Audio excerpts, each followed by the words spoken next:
Ahí me aparece a mí, Ray, como que se está grabando.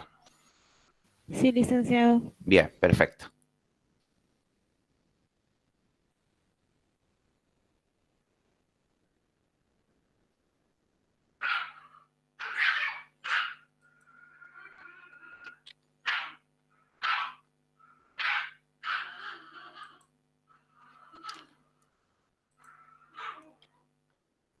Bien, ustedes pueden visualizar entonces toda la pantalla, ¿verdad? La diapositiva.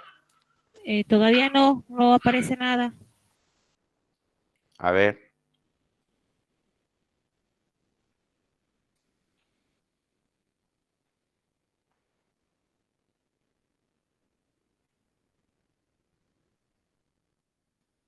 bien, vamos a ver.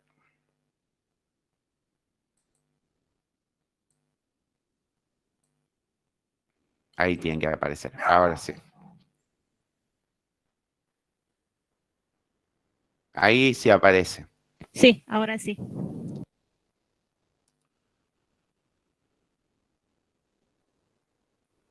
Bien.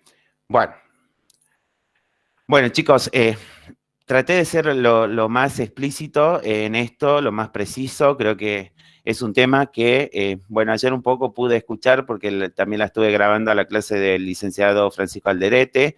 Ustedes estuvieron viendo lo que es todo esquizofrenia. En realidad, cuando algo que es sumamente importante en esto y la consideramos siempre, suelo dar la primera clase yo y también a continuación lo hace el licenciado Francisco Alderete, es psicofarmacología. ¿Por qué les digo psicofarmacología en sí? Porque en realidad llegamos a un momento que nosotros tenemos que sí o sí saber el tratamiento, pero no porque nosotros pretendemos que ustedes sean médicos, sino porque pretendemos en realidad que ustedes lleguen, nosotros como enfermeros, ustedes como futuros colegas también, deben conocer cuáles son los fármacos que nosotros utilizamos y también así lo puedan asociar a las diferentes patologías y sobre todo también cuando veamos urgencia psiquiátrica, que está muy ligada con este tema, y saber cuáles son los efectos de los fármacos y así de esta forma nosotros como enfermeros nos permite tener un mejor abordaje de la situación en sí que se nos pueda presentar, ¿no? Y de esta forma siempre es un trabajo multidisciplinario con el médico, es decir que y bueno, obviamente que nosotros los enfermeros somos los que pasamos más tiempo con el paciente y vamos a notar si el paciente está respondiendo o no al tratamiento psicofarmacológico y qué reacciones adversas tiene el paciente, ¿no? Y en base a eso nosotros realizamos las diferentes intervenciones. Eh, Sé que psicofarmacología es un tema que cuesta mucho, que nos cuesta incorporar, por eso van a encontrar ustedes en el módulo que hay una diversidad de fármacos. Hay fármacos que, si bien no se están usando, hay fármacos que en su momento tuvieron vigencia, hay otros que se dejaron de usar y se volvieron a usar nuevamente. Todo va a depender del protocolo de cada servicio, del protocolo de cada institución, indistintamente sea, y, o sea, también de cada provincia o de cada país, ¿no? Hay países a donde hay psicofármacos que siguen en vigencia y hay otros, en nuestro país estamos quizás un poco siempre en los países más desarrollados, obviamente que tienen fármacos que son mucho más novedosos a la hora en estos tratamientos y en estos abordajes terapéuticos en estos pacientes. Eh, Primero, como les dije, en realidad los fármacos tienen muchos años que fueron descubiertos de una forma casual. Como les estuve mencionando anteriormente, tienen un poco mucho más de 50 años, puedo decir ya, porque esto como que hay que actualizarlo. Pero si bien hay fármacos que fueron reemplazados por otros a medida que fueron pasando el tiempo y que vieron los efectos benéficos que tienen los pacientes, ¿no? En base a los tratamientos y cómo el paciente respondía y cómo responde. No todos los pacientes tienen la misma adherencia al tratamiento con ese psicofármaco, o sea que no todos los pacientes son medicados con ese mismo fármaco, así tenga la misma patología. ¿Mm? Eso es importante que sepan. Por eso es que es un factor importante que nosotros tenemos que conocer también, que el médico, que es en realidad el médico psiquiatra, que es que es el que realiza un tratamiento antes de indicar un fármaco, es importante realizar lo que sería una historia clínica del paciente, es decir, completa psicofarmacológica. ¿Qué quiere decir? Que el médico va a evaluar primero ciertos índices que son importantes a la hora de poder decir, bueno, se va a indicar un fármaco a un paciente, como le dije, porque hay ciertos puntos que se tienen en cuenta en esto. ¿Cuáles son? Primero motivo de consulta. O sea, la persona que va, hay que saber si es primera vez que consulta y cuál es el motivo de consulta. O sea, tiene un trastorno de ansiedad generalizado, es un paciente psicótico, es un paciente con trastorno bipolar, es un paciente por problemas de abuso de sustancias, es un paciente que tiene bueno, esquizofrenia y psicosis es lo mismo, es un paciente con retraso mental, es un paciente, bueno, hay una diversidad de patologías que obviamente que hay que ver primero cuál es el motivo de consulta. En segundo, el diagnóstico psiquiátrico, si es que el paciente lo tuviese, si es y eso obviamente que se va a indagar durante la entrevista, ¿no? Y la medicina actual, cuando hablo de medicina actual, tiene que ver que son los grandes avances que tienes, y si bien por momentos hay retrocesos, pero hoy existen tratamientos muy avanzados, también hay fármacos que son muy buenos en realidad en estos pacientes, sobre todo en los pacientes psicóticos o esquizofrénicos, que es lo mismo decir. Yo creo que el licenciado ayer les habló a ustedes de todo lo que tiene que ver con la psicosis. Enfermedades concomitantes, ¿qué quiere decir esto? Nosotros lo hemos visto. Ustedes lo han visto, ¿qué quiere decir la palabra concomitante? Es decir, que además de tener un problema psiquiátrico, un trastorno en la mente, es decir, indistintamente, tienen problema cardíaco, puede ser que el paciente sea hipertenso, puede ser que el paciente sea diabético, a eso le llamamos que tiene enfermedades concomitantes, o sea que hay que ver también. Por eso a la hora son puntos y parámetros que se tienen en cuenta en estos pacientes. También por otro lado, cuáles son los efectos adversos que pudiese tener, o sea, como todo fármaco, la enfermedad actual, es decir, eso se lo va a sacar y se va a indagar en base al motivo de consulta y durante el interrogatorio, durante la comunicación, durante la entrevista que se tiene, es decir, que tiene que tener y ver por un lado, en qué condiciones llega el paciente e indagar, ¿no? Para poder tener un diagnóstico, un psicodiagnóstico, que el psicodiagnóstico no lo hacemos los enfermeros, pero sí aportamos mucho, y eso es lo que el psicodiagnóstico lo realiza el médico psiquiatra con la parte con el equipo multidisciplinario, que en este caso también que forma parte, que sería el psicólogo. También las posibles contraindicaciones que pudiese tener. Primero, creo que es importante acá saber, creo que, ¿qué es la psicosis en la psicofarmacología? Yo le voy a hacer una pregunta y me gustaría que alguno responda. Ustedes saben le digo porque me pasó muchas veces en exámenes finales, en preguntar a muchos alumnos, ¿ustedes saben cuál es la diferencia entre un psicótico y un neurótico? El psicótico, decir psicosis y decir esquizofrenia es lo mismo. ¿Por qué? Porque esquizofrenia o psicosis quiere decir mente dividida en dos. Es decir, una parte con la realidad y otra parte también está con lo que sería su mundo irreal, con la fantasía. Yo, es decir, viviendo en su mundo irreal, en su delirio místico, en su delirio de grandeza, en lo que fuese. En cambio, y no tiene conciencia de lo que hace. En cambio, el neurótico sí tiene conciencia de lo que hace. Pero decir psicosis y neurosis son dos cosas distintas. Ahora yo pregunto y solamente no me voy a detener, quiero que alguno me responda. ¿Ustedes son psicóticos? Perdón, ¿ustedes creen que son neuróticos? Sí, neurótico, sí. Sí, neurótico, licenciado. Bueno, muy bien.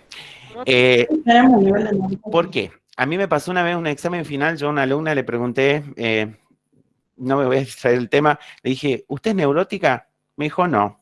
Ah, ¿no? Qué bien. ¿Por qué? Porque en neurosis, los neuróticos pensamos, los neuróticos sufrimos más. ¿Pero por qué sufrimos? Porque nosotros creamos ideales, y dentro de esos ideales, en nuestras estructuras, en la estructura intrapsíquica, nos cuesta salir de esas ilusiones que tenemos muchas veces, y muchas veces usamos y decimos, tenés un delirio, pero nosotros somos conscientes del problema que tenemos. Lo que tenemos los neuróticos es que, por eso digo que yo, entre el psicótico y el neurótico, el psicótico es más feliz que el neurótico, porque el psicótico vive en su mundo, es decir, si se cree una persona que es un profesor de inglés, que es un ingeniero o que es millonario, se viste como tal, se prepara como tal, y es así el comportamiento que tiene porque vive en su delirio, pero sí interacciona con la realidad. En cambio, los neuróticos no. Los neuróticos sufrimos porque somos conscientes de cuál es la raíz de nuestro sufrimiento, y eso nos cuesta aceptar, y muchas veces, y ahí tiene que ver muchas veces con las dependencias. Cuando veamos adicciones sin sustancias, les voy a contar un poco sobre las diferentes dependencias que nosotros tenemos, y que cuando hablamos de adicciones, no todas las adicciones tienen que ver y están asociadas con la ingestión de algún fármaco, psicofármaco, o con algún tipo de sustancias psicoactivas. ¿Por qué pongo esto? Decir psicosis, yo lo considero que es un síndrome, y nosotros sabemos que un síndrome tiene que ver con un conjunto de signos y síntomas. Recuerden algo, los síntomas es lo que nos dice el paciente qué es lo que siente. Decir signo es lo que nosotros observamos. El síntoma es lo más difícil dentro de la psiquiatría y la salud mental, y cuando nosotros vamos hacemos psicoterapias, y hacer psicoterapia en estos tiempos y en los otros tiempos también, y ahí tiene que ver, cuando hablo mucho del psicoanálisis, si hay algo que lo voy a decir que me apasiona a mí, es el psicoanálisis. Me encanta porque el síntoma no se lo ve, y ahí hablamos de la subjetividad. El signo es distinto, el signo es objetivo porque yo lo puedo ver, y el síntoma es muy difícil indagar en el síntoma, entonces necesitamos mucha experiencia,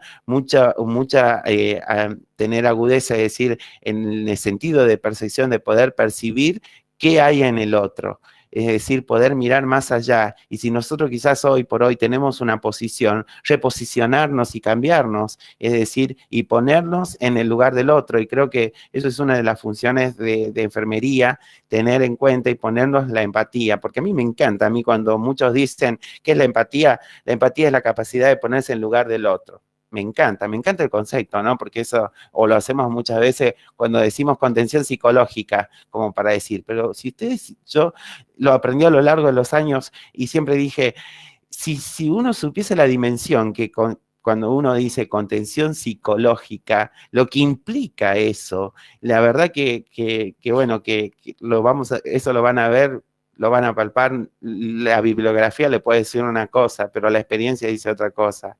Entonces, no me creo del tema, pero acá cuando le hablo de la psicosis, que puede estar asociada a diferentes trastornos psiquiátricos.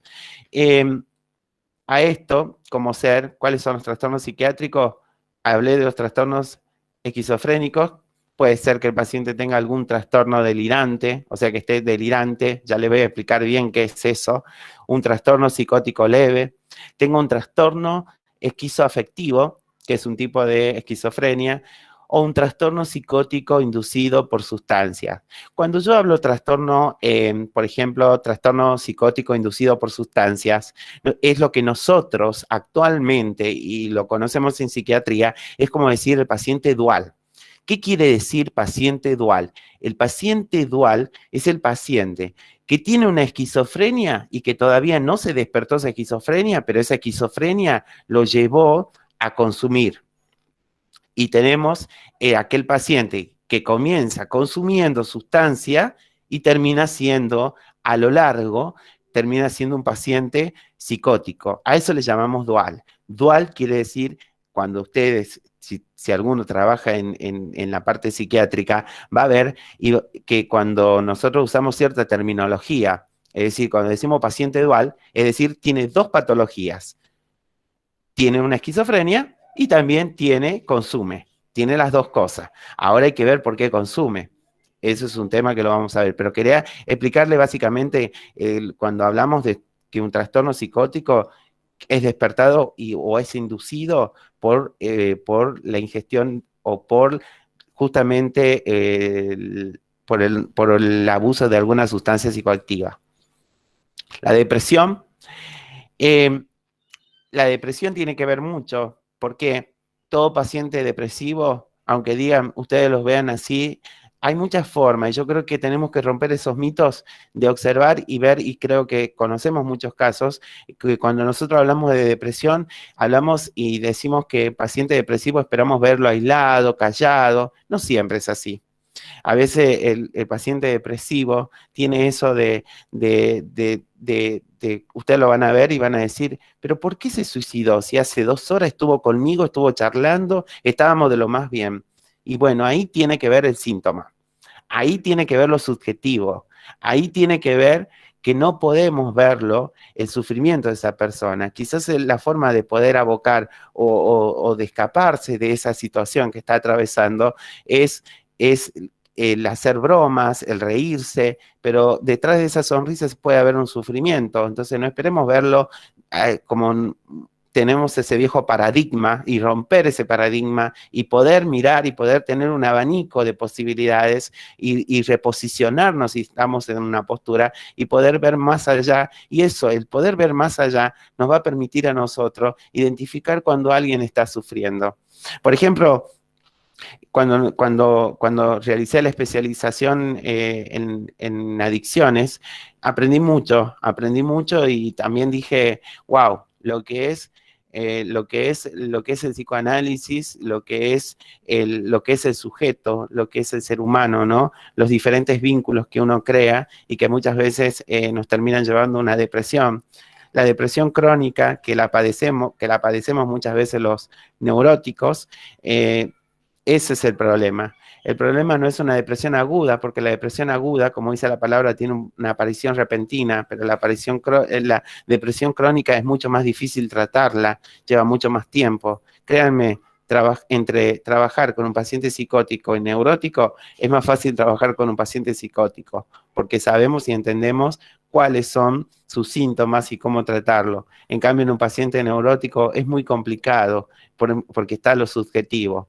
Tenemos los maníacos, las manías también, tenemos los trastornos cognitivos y también lo que le dijo el licenciado, las demencias de tipo Alzheimer. Pero a esto, yo le quiero decir esto que es importantísimo. Ustedes vieron ayer en esquizofrenia que yo lo escuchaba que hablaba mucho de los síntomas.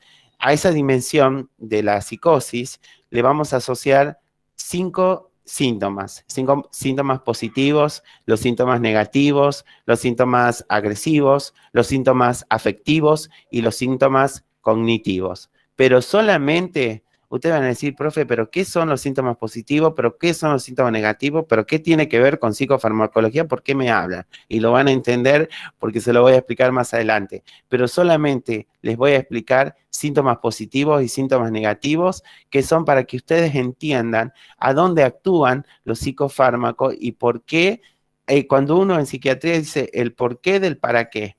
¿Por qué hago esta cosa? O tengo esta intervención y para qué. Enfermería es así. No solo es una ciencia y un arte, sino que todo.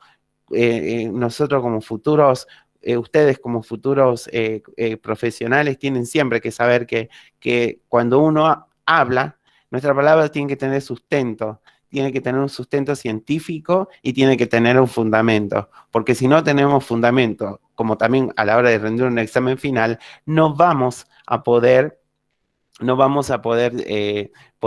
responder, ¿no? Porque no tenemos un fundamento. O sea que el que no tiene fundamento a la hora de hablar o de dar un discurso, mejor no lo haga porque va a terminar perdiendo.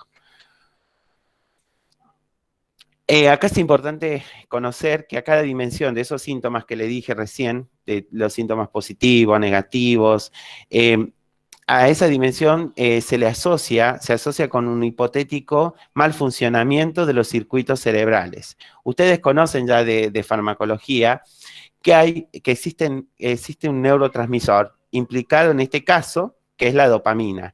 Nosotros tenemos muchos neurotransmisores, muchos, pero en este caso, el estudio que nosotros vamos a hacer, en este caso, cuando hablamos de los síntomas positivos y negativos, por eso que yo dije al comienzo voy a hablar de psicosis, acá es la dopamina. La dopamina lo que hace, eso llevó justamente a una hipótesis dopaminérgica en la esquizofrenia. Es decir, que se piensa que en un paciente esquizofrénico los síntomas pueden estar asociados a que hay mucha liberación de dopamina y que también puede haber poca bloqueo de los neurotransmisores, o sea que poca liberación de dopamina. Y la liberación de dopamina, recuerden que lleva a la liberación de la noradrenalina y así, que es lo que nosotros tenemos, mucha liberación de dopamina y noradrenalina a la hora de rendir o atravesar cualquier situación estresante.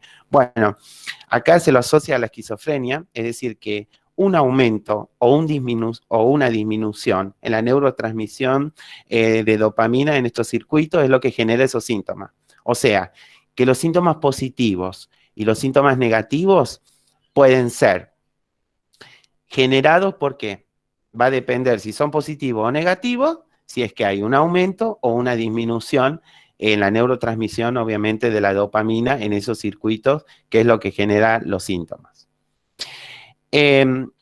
Por ejemplo, acá nosotros cuando hablamos de antipsicóticos, tenemos dos grandes grupos. Es decir, antipsicóticos, van a encontrar diferentes bibliografías entre lo que podemos contar con los antipsicóticos típicos y los antipsicóticos atípicos. Y vamos a ver también, pero solamente ¿por qué? Porque los antipsicóticos típicos y atípicos son los que actúan, es decir, en los neurotransmisores, básicamente, que está implicada la dopamina. Es decir, que ya sea que exista un aumento o exista también pueda una disminución, es decir, en este neurotransmisor en las vías dopaminérgicas.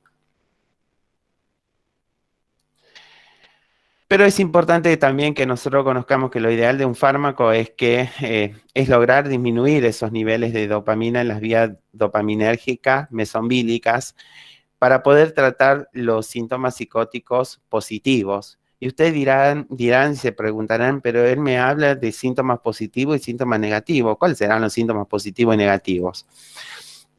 Pero también es importante que aumentar los niveles en ciertos casos de dopamina en la vía dopaminérgica mesocortical para poder tratar los síntomas negativos, también los síntomas cognitivos y también los síntomas afectivos que pudiesen presentarse en estos casos. Es decir, que en aquellos pacientes que tienen síntomas negativos, obviamente que lo que yo quiero hacer, voy a utilizar fármacos que aumenten la liberación de dopamina en la vía dopaminérgica mesocortical. Pero si yo quiero tratar los síntomas positivos, tengo que usar fármacos que logren disminuir los síntomas positivos, pero en la vía mesombílica. Dopaminérgica mesombílica, obviamente. ¿Cuáles son los síntomas positivos? Bueno, vamos a hablar de los síntomas positivos. Los síntomas positivos, tenemos un delirio. ¿Qué es un delirio? Tenemos que hablar muy técnicos y hay algo que yo siempre le digo al alumno, si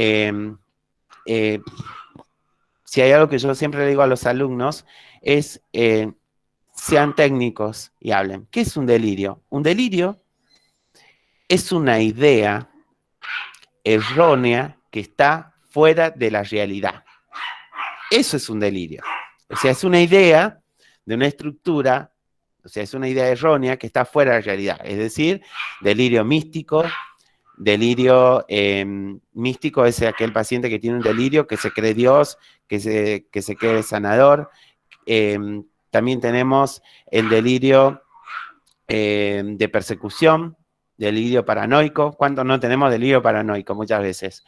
Es decir, que o pensamos la paranoide que podemos tener hoy, por ejemplo, sin ir más lejos, cuando decimos existe una psicosis en la sociedad de que todos tenemos COVID, por darle un ejemplo, ¿no? O de que, no, bueno, eso es un delirio que podemos tener, pero salimos de ese delirio, esa es la diferencia, a la diferencia de los psicóticos, que los neuróticos sí entramos ahí a jugar con esas cosas, pero bueno, podemos salir de esa, porque existe una línea muy fina que separa la realidad, es decir, con la fantasía. Es decir, yo siempre digo algo, que la locura, a ver, que la locura siempre está asociada, existe una línea muy fina entre lo que es, chicos, disculpen, ¿me escuchan? Sí, licenciado. Sí, Es que- licenciado, se le escucha. No, digo porque están mis perritos. Si me aguantan un segundo, por favor. También se le Están- escucha. tengo Sí, no hay 4 problema. perritos. Por favor.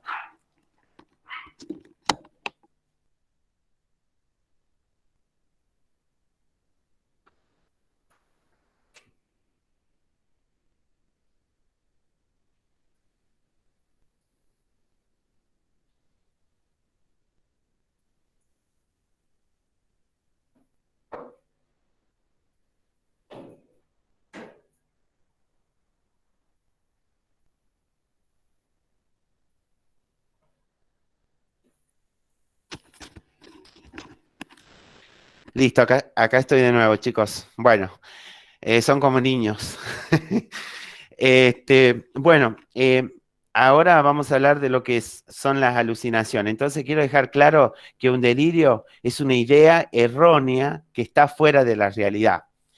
Las alucinaciones, que yo lo escuchaba que ayer hablaba el licenciado, alucinaciones son percepciones erróneas que están fuera de la realidad y tiene que ver con los sentidos, es decir, por ejemplo, alucinaciones auditivas, es decir, que el paciente escucha voces, alucinaciones visuales, que el paciente ve cosas y obviamente que él te va a decir, Dios está acá y tiene...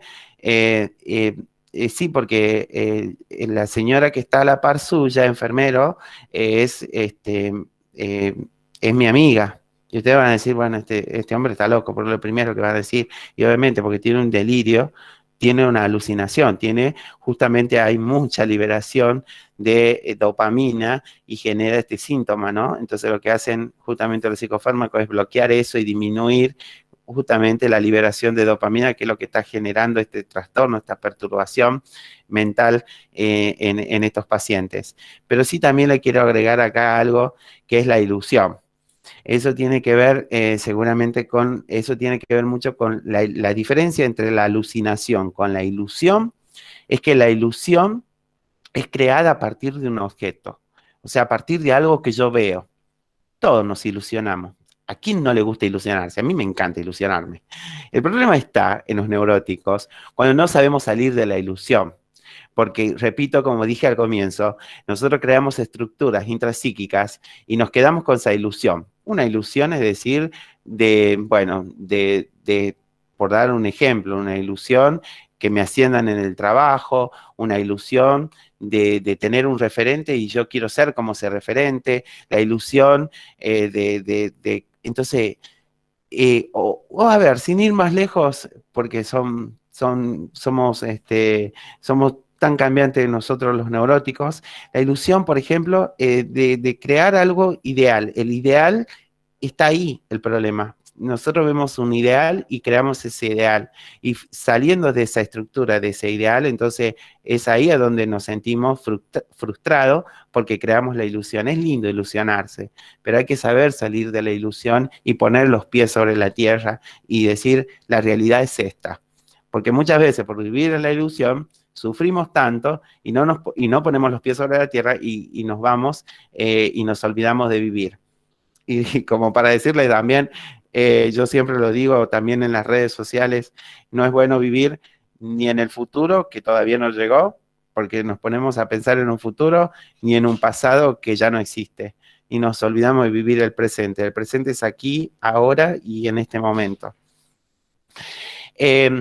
También el paciente, por ejemplo, hablando de síntomas positivos, tiene distorsiones del lenguaje, puede haber trastornos también en la comunicación, obviamente que puede ser que el paciente sea verborrágico. Verborragia quiere decir que el paciente habla mucho, habla, o mutismo, por ejemplo, puede ser que el paciente esté mudo, la persona que no habla, no emite.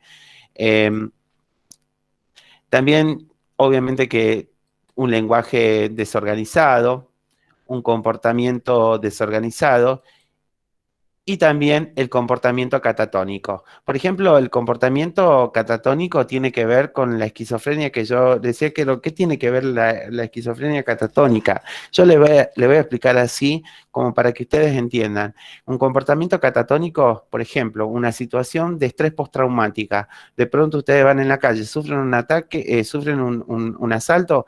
Hay dos formas de reaccionar. Reaccionar contra la situación que tengo ese momento estresante, o bien quedarme catatónico, quedarme inquieto, inmóvil. Eso quiere decir catatónico. No respondo, no respondo. O si escuchan un ruido, muchas veces cuando éramos chicos habremos escuchado ruidos y creemos en historias y nos quedamos catatónicos. No solo mutismo, de que no emitimos nada, no hablamos nada, sino que nuestro comportamiento es catatónico y nos queda. Y eso lo vamos a observar mucho en los pacientes que tienen esquizofrenia de tipo catatónicas. Licenciado, Sí, disculpe, una consulta.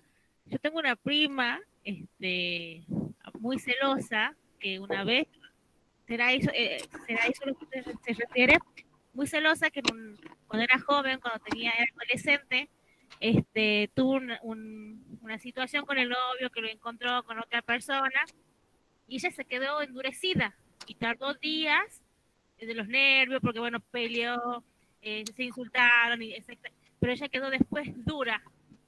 uh-huh. La semana volvió a tener movimientos, empezó de nuevo con fisioterapia porque estaba endurecida. Eso es una...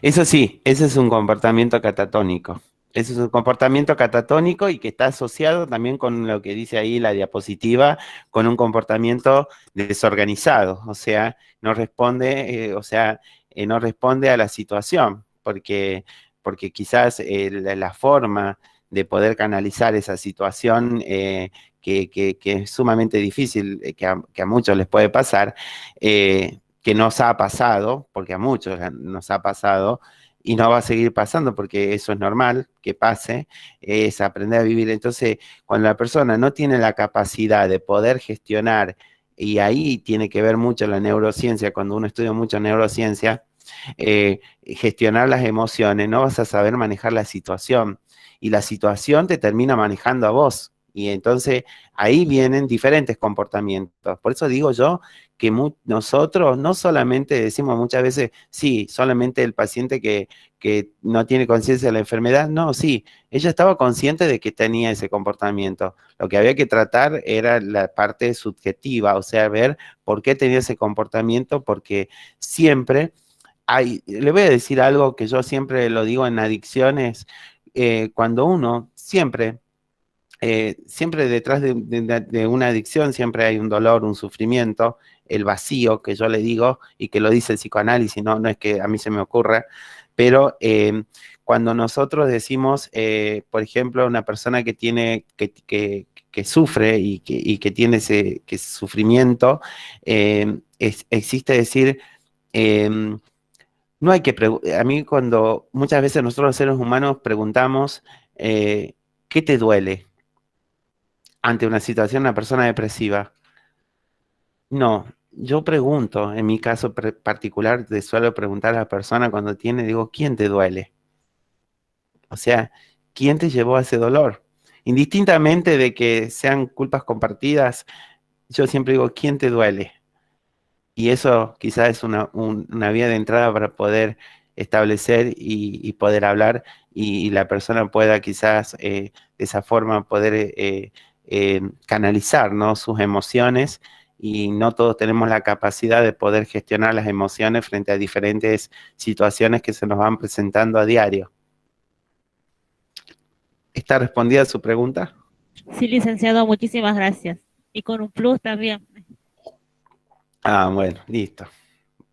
Bueno, eh, hablamos ahora de los síntomas negativos que le hablaba el licenciado.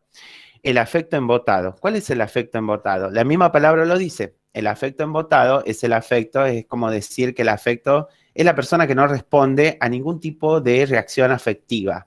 Es decir, es como decir que el afecto se encuentra encerrado, es decir, en sí mismo, como si fuera que ustedes lo tienen dentro de una botella, de un frasco, lo encierran indistintamente. Eso tiene que ver, es decir, no, de pronto es una persona muy afectiva, muy demostrativa, pero tiene un afecto embotado. Eso quiere decir.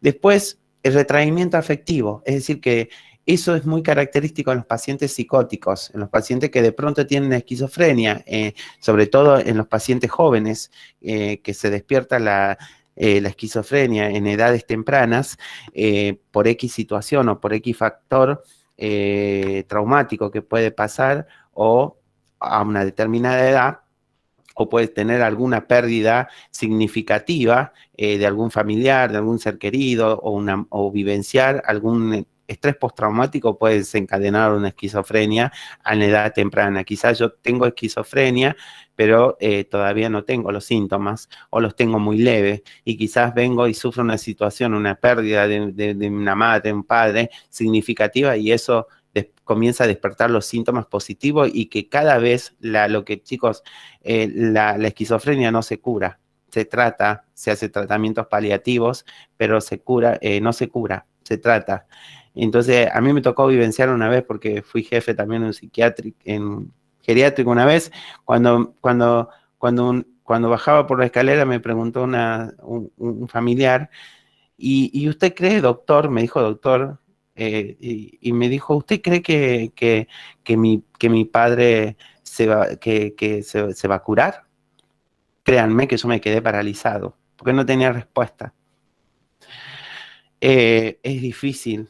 Entonces le dije, va a estar mejor, va a estar mejor, hay que esperar que... Es muy difícil, chicos, es muy difícil cuando uno lo ve desde esa óptica. Y obviamente que no tenía respuesta. ¿Cómo decirle a alguien que tiene una esquizofrenia, esto no se cura, esto se trata pero no se cura? Tiene pobre capacidad de empatía, por ejemplo, no tiene, obviamente, ¿por qué? Porque no tiene afecto, tiene un retraimiento afectivo. El retraimiento social, ustedes van a decir, pero de pronto le digo porque muchas consultas he tenido, no tan solo en mi trabajo, sino fuera de mi trabajo, decir, pero mi hermano trabajaba, se recibió de esto, es profesional y pasó tal situación y de pronto lo encontramos que está aislado, encerrado, no quiere hablar con nadie y tiene un retraimiento social. Entonces ahí comenzás a indagar y a preguntar y decir, pero ¿qué le pasó? ¿Tal cosa? Bueno, sí, puede ser y ahí tiene que ver muchas veces y nos tiene que llamar la atención, ¿no? Y eso, cuando yo recuerdo también que una vez también preguntaron, yo le dije, su hermano tiene esquizofrenia. Así dije una vez en un sanatorio a una chica que le dije que la veía bastante entera porque tenía esos comportamientos. Pues yo le decía, se aísla, es afectivo, es agresivo, y se aísla, era todos los síntomas. Entonces marcaba los síntomas y dije, es una esquizofrenia. La esquizofrenia se despertó a los 24 años. ¿Por qué? Porque había sufrido este chico, había vivenciado un asalto donde en el asalto muere la abuela. Miren ustedes cómo influye, ¿no? La dificultad también tienen dificultades en lo que es en el pensamiento abstracto y la falta, obviamente, también de espontaneidad que tiene. Esos son los síntomas negativos y también, obviamente, que esto tiene repercusiones en cuanto a la atención disminuida, es decir, que la mente de la persona, el pensamiento, se ve y no tiene la atención, tiene una distracción, pero obviamente que es normal de la patología. Bueno, acá quería llegar y vamos a comenzar a lo que es hablar de cuáles Licenciado, son... una consulta Sí, antes de que continúe. Los síntomas negativos y positivos, o sea, se pueden dar en cualquier tipo de enfermedad, no únicamente en la esquizofrenia. claro, la diferencia es que nosotros nos podemos recuperar de eso. ese es el problema, porque cuando los síntomas se van a presentar positivo o negativo cuando hay liberación en los neurotransmisores. Yo les dije el neurotransmisor al comienzo, tenemos la dopamina, ¿verdad? Les dije cuando hay mucha liberación de dopamina, cuando aumenta la dopamina, la liberación, nosotros comenzamos con, por ejemplo, cuando yo veo algo que me gusta, cuando yo siento una emoción por algo, hay liberación de mucha dopamina, o cuando también estoy nervioso, comienza con la estimulación del sistema simpático, parasimpático, y comenzamos con la sudoración excesiva, el temblor, o cuando, a ver, sin ir más lejos, o cuando nos ilusionamos, hay mucha liberación de dopamina. Entonces, ¿qué es lo que pasa? Que ahí actúa a nivel de los neurotransmisores, pero en la vía mesombílica. En la vía dopaminérgica mesombílica hay liberación de dopamina. Y por eso cuando estamos muy contentos es bueno porque hay mucha liberación de eso. Pero cuando estamos depresivos es totalmente distinto.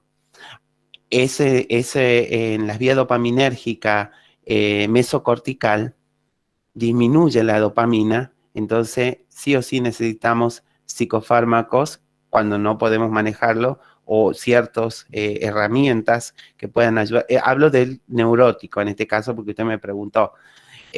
Porque tenemos conciencia, entonces quizás no haga falta los psicofármacos, entonces quizás con terapia y con ciertas herramientas que se pueden trabajar en las psicoterapias individuales y grupales inclusive, pueden ayudar a esto y a manejar estas situaciones emocionales, ¿no? Que bueno, que todos las pasamos.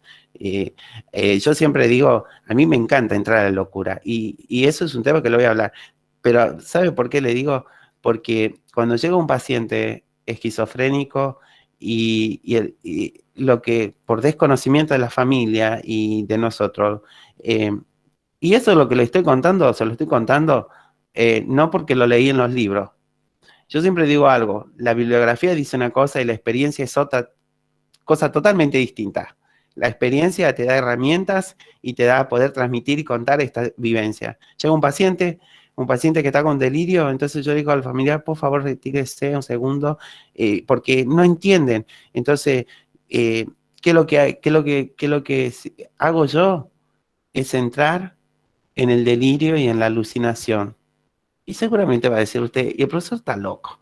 Dicen que la locura llama a la locura, ¿no? Bueno, pero en realidad cuando nosotros hablamos, por ejemplo, en estos casos, cuando digo entrar en delirio, que el paciente me dice, yo soy Dios. Ah, sí, usted es Dios. Y es una forma de persuadirlo. Entrar en eso. Entrar en eso de decirle, persuadirlo al paciente con la palabra. Chicos, créanme, he aprendido a lo largo de los años que con la palabra uno puede hacer maravillas. Puede hacer maravillas hasta de la persona más agresiva que puedas ver. Porque siempre, entonces, podés hacer maravillas, podés construir muchas cosas, pero como también podés destruir muchas cosas. Las palabras son tan hirientes muchas veces que a veces son los golpes físicos. Yo siempre digo, prefiero un golpe físico que un golpe psíquico, porque los golpes psíquicos son los que llevan, y la psiquiatría es eso. La psiquiatría estudió y estudia, y fíjese, remítase a la historia, psiquiatría estudia los dolores del alma. Ya de los tiempos estudian eso.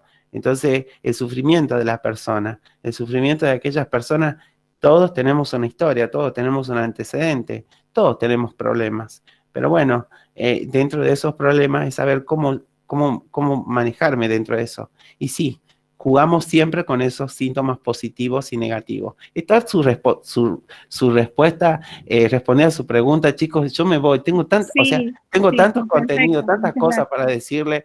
La verdad que la clase está espectacular y recién está empezando. Bueno, está muy entretenido.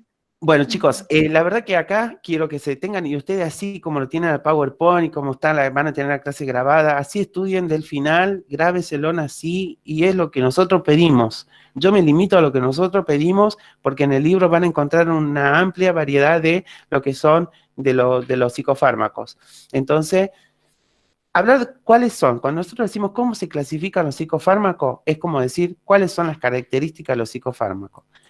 Cuando le preguntemos cuáles son las características de los psicofármacos, ustedes tienen que decir antidepresivos, antipsicóticos estabilizadores del estado de ánimo y benzodiazepina.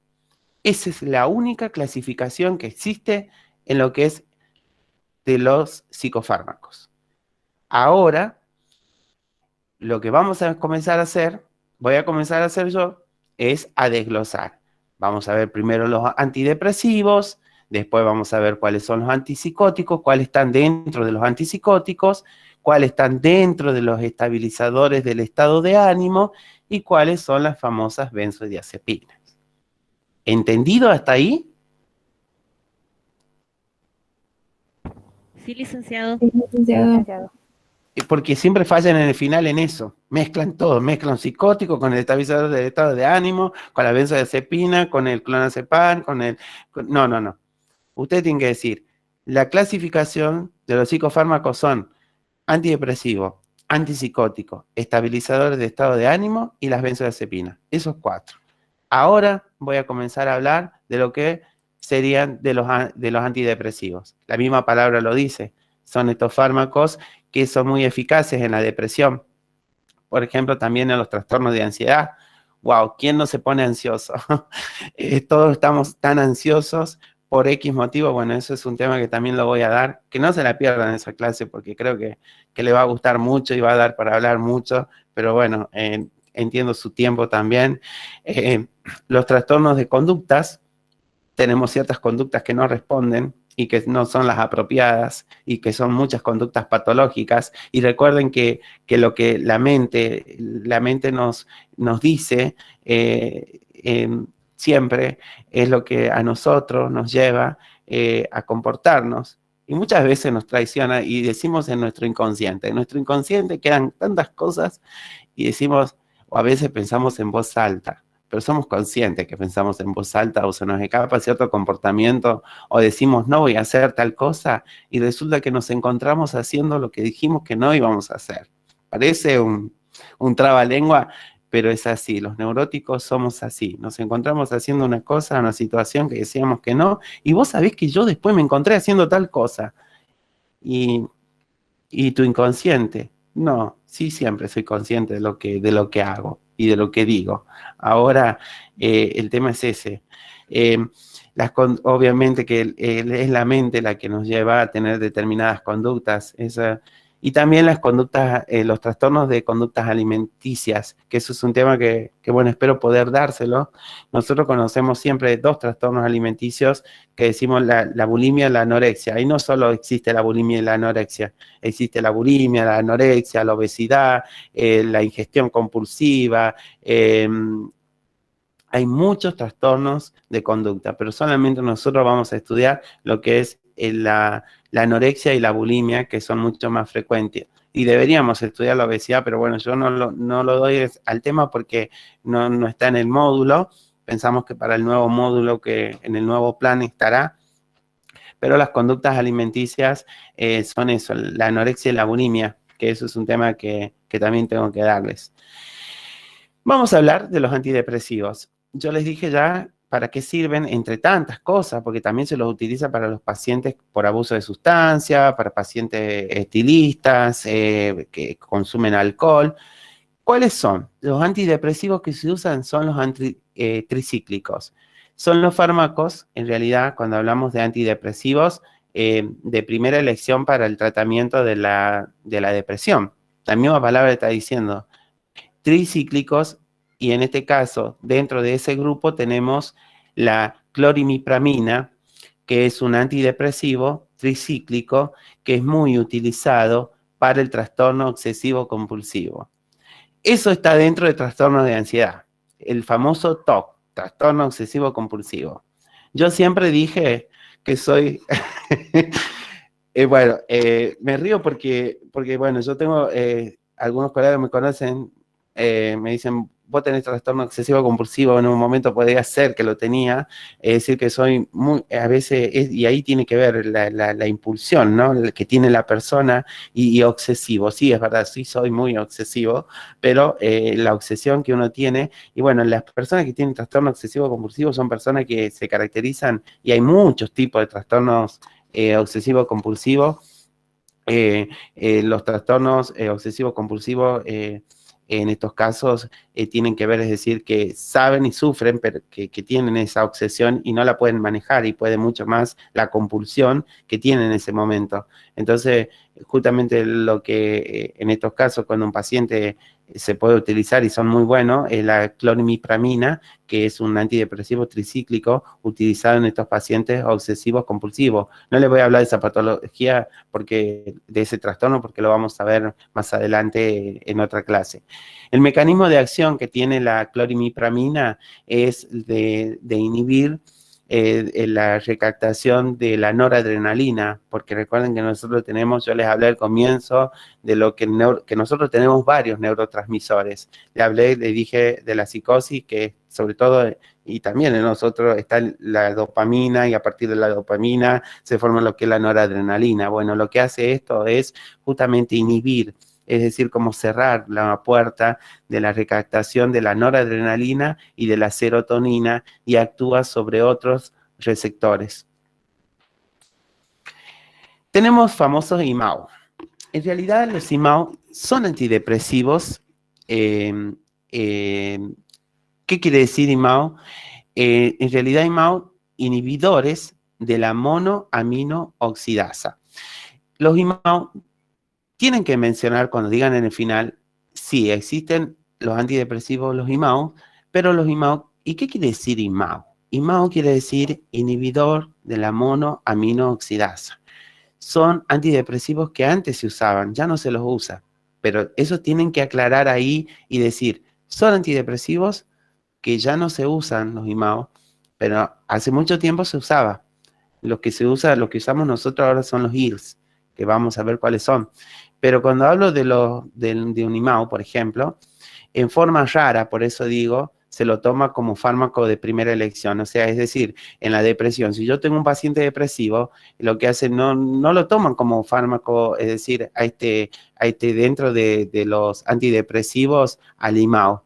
Se toman generalmente, por ejemplo, se toman los que son los IRS, que los IR significa inhibidor de la recaptación selectiva de la serotonina, que ya les voy a mostrar en la otra diapositiva. En realidad, estos fármacos no se usan, pero sí son antidepresivos tricíclicos. Eso tienen que aclarar simplemente eso, es decir, de los IMAO. Los IR, sí. Esos sí están en vigencia y esos son muy buenos porque tuvieron, ¿y qué quiere decir IRS? La palabra IRSS quiere decir inhibidores selectivos de la recaptación de la serotonina. Cuando hablamos ahí, decimos que son muy utilizados, obviamente también son antidepresivos tricíclicos, utilizados en la depresión, también en los trastornos de ansiedad, en los trastornos de ansiedad postraumático, en los trastornos alimentarios, en aquellos pacientes que tienen fobia social, en aquellos pacientes que tienen trastornos de angustia, en aquellos pacientes que tienen un estrés postraumático, en aquellos pacientes que tienen alguna problemática por abuso de sustancia, en aquellos pacientes que son psicóticos, bueno, tienen, pero para divertirse, es decir. ¿Qué es lo que me importa de acá? Que ustedes digan que dentro de esos fármacos, los que utilizamos, ¿cuáles son? ¿Se utilizan los IMAOs? No. ¿Pero son antidepresivos tricíclicos? Sí. Los IMAOs se lo utilizaban, rara vez se lo utilizan, tienen que decir ustedes. Lo que utilizamos nosotros, lo que se utiliza ahora son los IRS. ¿Y qué quiere decir IRS? IRS quiere decir inhibidor de la recaptación selectiva de la serotonina. Esa tiene que ser su respuesta. ¿Y cuáles son esos antidepresivos? Los antidepresivos son estos. Menciónenlos. Vienen en comprimidos de tantos miligramos, que no hace falta que lo sepan a los miligramos, no se compliquen la vida, sí nombren y digan, cosa que cuando le digan, no le pase como me pasaba a mí, de quien yo aprendí mucho de mis grandes compañeros que ya se jubilaron. Yo le decía, yo era novato, digo novato porque uno es nuevo en esto, ¿no? Y me acuerdo que yo decía, ¿y qué es ese fármaco? Me acuerdo que me decían, eso es un tranquilizante. Y yo preguntaba de otro porque siempre fui muy meticuloso. ¿Y el otro? Es también un tranquilizante. Ese también y yo decía, entre mí, por supuesto, ¿no? Porque decía, yo era nuevo, entraba recién al sistema en psiquiatría y toda mi vida hice terapia intensiva. Y sé qué quiere decir eso, es eso. Eh, pero bueno, aprendí muchísimo de esos grandes compañeros. La verdad que cosas que me transmitieron y que hoy me permiten contarlo y lo cuento realmente con mucho orgullo, porque es algo que me enseñaron a ser enfermero y a ser humano, y que muchos se jubilaron, que ya no están, pero a quienes siempre los tengo en el corazón. Bueno, compuesto por los siguientes fármacos: la fluoxetina, la paroxetina, la sertralina, el citalopram y el escitalopram. Esos son los fármacos que tienen que mencionar cuando hablan de los... Esos son los IRS, porque yo ningún IMAO he nombrado, ningún IMAO. Pero dentro de eso, cuando nosotros hablamos de lo que son los antidepresivos, tenemos, ustedes van a ver en el libro, que dice washout. ¿Qué significa washout? Significa periodo libre por lo menos 2 semanas, es decir, de 2 semanas de un fármaco para reemplazarlo por otro. Es decir, por ejemplo, si el paciente viene tomando un antidepresivo IMAO, ¿qué significa IMAO? IMAO significa inhibidor de la monoaminoxidasa, y lo quiero reemplazar con una fluoxetina. ¿Y qué es la fluoxetina? Es un IRS. ¿Y qué significa IRS? IRS significa inhibición de la recaptación selectiva de la serotonina. Entonces se deben esperar por lo menos 5 semanas para ver los efectos. De esa manera también va a prevenir que aparezcan ciertas complicaciones, como ser trastornos a nivel gastrointestinales, puede producirle taquicardia, hipertensión, fiebre, convulsiones, y a veces hasta coma, y en muchos casos, pero va a depender, tampoco es tan así, ¿no? Puede llegar a producir una muerte súbita siempre y cuando tenga alguna enfermedad concomitante. Digo concomitante, que tenga asociado eso algún problema cardíaco o lo que fuese.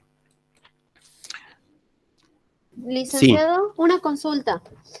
No, creo que no me quedó claro. O sea que tengo que esperar para hacer el cambio de medicación y lo dejo sin medicación, ¿o cómo? Si el paciente nunca tuvo, o sea, por ejemplo, para el cambio, yo estoy hablando de los antidepresivos. Si el paciente venía tomando un IMAO, se tiene que dar otra medicación. No puedo poner, por ejemplo, se suspende este fármaco que tiene y lo reemplazo con la fluoxetina. Ya dije, pero esto raras veces, solamente yo quería darle el concepto de lo que significa washout. En realidad nosotros ya no se usa el IMAO. Quiero que les quede claro eso. El IMAO, el inhibidor de la monoaminoxidasa, que es un antidepresivo tricíclico, no se usa. Nosotros usamos los IRS. Ya se usa, ya no se usa lo otro. Yo solamente le di el concepto, pero les quería explicar qué significa washout, si no entendían. Es periodo libre de esos fármacos. Hablo específicamente de los antidepresivos. Que hay periodo libre de ese fármaco, de ese antidepresivo, es decir, tengo que esperar ese tiempo. Entonces se trata de buscar otro tipo de psicofármaco que no sea antidepresivo, algún estabilizador del estado de ánimo puede ser, en estos casos, hasta que pasen las semanas y el paciente no se me deprima. ¿Se entendió? Sí, perfecto, muchas gracias. Bien. Eso se daría en el caso de pasar de un IMAO a un inhibidor. IRS. ¿Hola? Hola. Sí, ahora sí. Me refiero que este periodo de 5 semanas solo se da de pasar de un IMAO a un IRS. Claro. Pero como ya no sé... A ver, yo le voy a hacer una pregunta. ¿Usamos actualmente los IMAO, inhibidores de la monoaminoxidasa? No. Bien. Yo ya le dije cuáles son la sertralina, le dije la fluoxetina, le dije, esos son los fármacos que le dije, tienen que nombrarlos simplemente así como le estoy dando. Y también se aplica en el caso de que sea, por ejemplo, pasar de una clorimipramina a un IRS, o... Sí, también.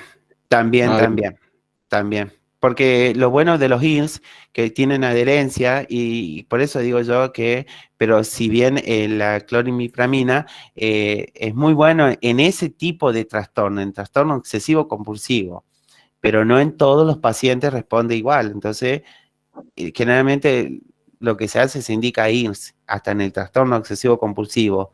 Pero bueno, no todo es como en todo, no todos respondemos igual adherencia al tratamiento o al fármaco, no la tenemos la misma adherencia, va a depender de cada organismo y de cada persona, ¿no? Y del trastorno, el tiempo del trastorno, o de la patología que tenga y las patologías asociadas a eso. Por eso es que yo al comienzo le decía, antes de indicar un psicofármaco, es importante que haga una historia clínica psicofarmacológica, que tenga que ver tipo de consulta, enfermedades. ¿Se acuerdan que yo los mencioné al comienzo? Es justamente por eso. ¿Está respondida su pregunta? Sí, muchas gracias. Bien. Otro antidepresivo que es muy utilizado, que la verdad que yo nunca lo probé, pero bueno, el ibupropión. El ibupropión es otro antidepresivo tricíclico también, es un IRS, inhibidor de la recaptación de la selectivo de la serotonina. Lo que hace el ibupropión en realidad es supresor del apetito, o sea que suprime el apetito. Obviamente que lo que hace es suprimir el apetito le va a la persona que tiene una ansiedad por comer, porque ¿qué pasa con las personas que, por ejemplo, dejan el cigarrillo? Aumentan de peso. ¿Pero por qué aumentan de peso? Porque se genera la ansiedad que antes era reemplazada por el cigarrillo. Entonces lo que hacen el ibupropión es justamente tratar, se lo utiliza en el tratamiento de la cesación tabáquica. ¿Por qué? ¿Por qué digo esto? Porque, ¿por qué va a decir lo utiliza en el que fuma si no se deprime? Sí, sí se deprime el sistema nervioso central.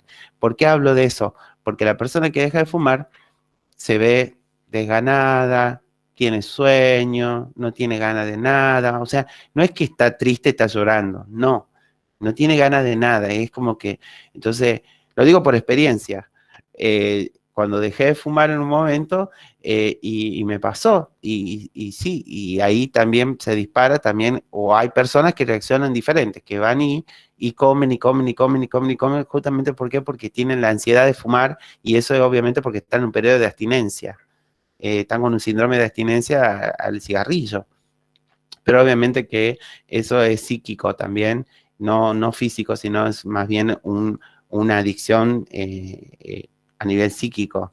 Entonces, se deprime, ¿por qué? Porque va a decir, está durmiendo todo el día, y bueno, generalmente cuando van y algunos consultan y hacen tratamientos, generalmente sí, duermen todo el día, pero no es porque estén depresivos, sino porque se deprime el sistema nervioso central y no tienen ganas de hacer nada, entonces como que están mucho más lentos, la disminución, la atención disminuida, entonces en eso tiene afección. Y obviamente que al ser un supresor del apetito, no, está contraindicado este antidepresivo en aquellos pacientes que tienen algún tipo de trastorno alimentario.